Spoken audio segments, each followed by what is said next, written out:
Hi everyone, my name is Emma and I'm a Visitor Experience Assistant here at Guelph Museums. Thanks for joining us again for our weekly Museum of You activity. This is a weekly series of videos where we imagine that people 100 years in the future are going to want to see a museum exhibit all about you. Over these 6 weeks, I'll help you collect objects, stories, and pictures that you can use to make your very own museum exhibit. You can absolutely participate in today's activity if you haven't watched the previous videos, but they do all go together. So when you get a chance, I would definitely suggest going back and watching the earlier videos as well, because they're all going to come together to help you make your exhibit. Last week, we talked about how photographs can help us see what life was like in the past. We collect lots of these here at Guelph Museums. But another thing that we do at the museum is collect and keep stories.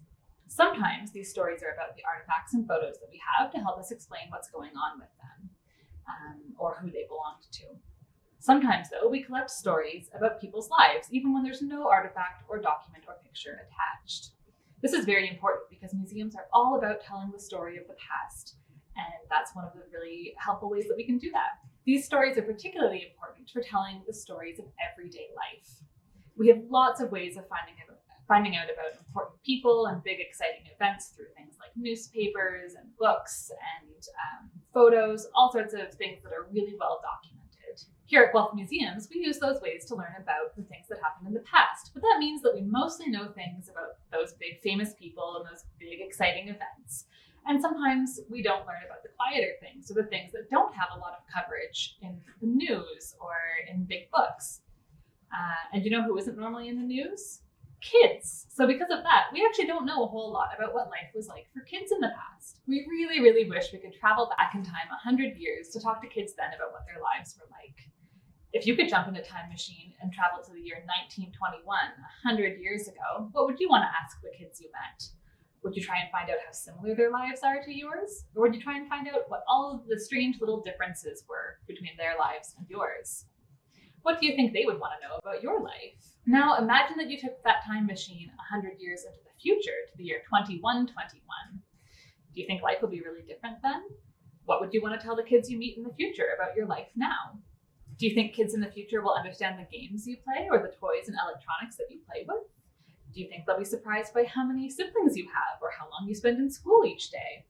We have some toys and games that kids in the past used to play with, but we don't know which games those kids liked best, and sometimes we don't even know how to play them anymore.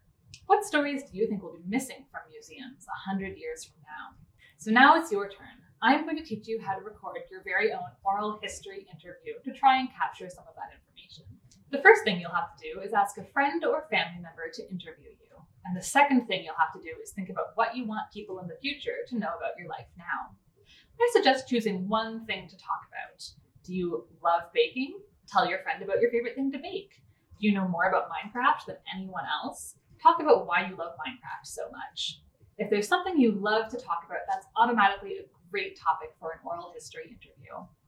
We've made a couple worksheets that you can use to help you get started on your oral history interview process. I'll walk you through how to use them now.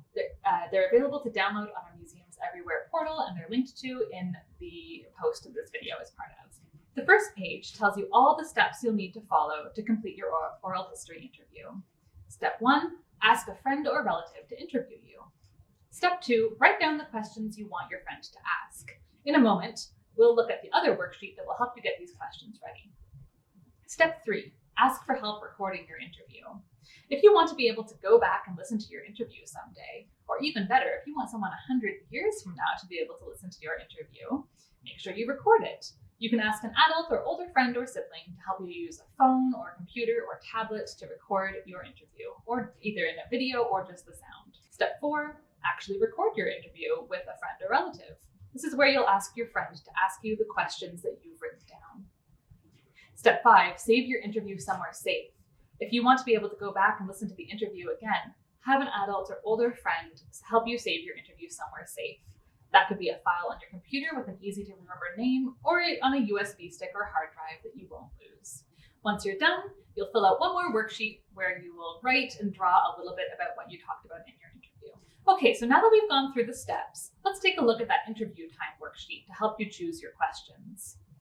First, you'll write down the date of the interview along with your name, your location, and your friend's name.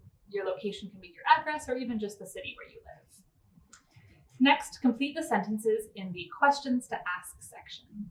Make sure each question is about the subject that you've chosen to talk about. Here's an example.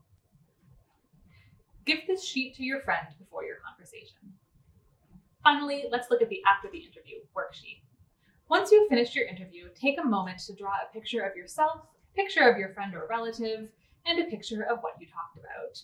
That way, you won't have to listen to the whole interview to remember what you guys were talking about. Congratulations! You now have everything you need to record your very own oral history interview. Who knows? Someday in the future, a kid just like you might listen to it and learn a little bit more about life in the year 2021. When you finished your interview, we would love to see your finished after the interview page. If you ask an adult to post it on social media and tag @Guelph Museums, we'll put it on our own social media, and your oral history interview will be well on its way to being part of a museum. Thanks for joining us today, and don't forget to join us again next week when we'll be talking about some more artifacts to add to your exhibit.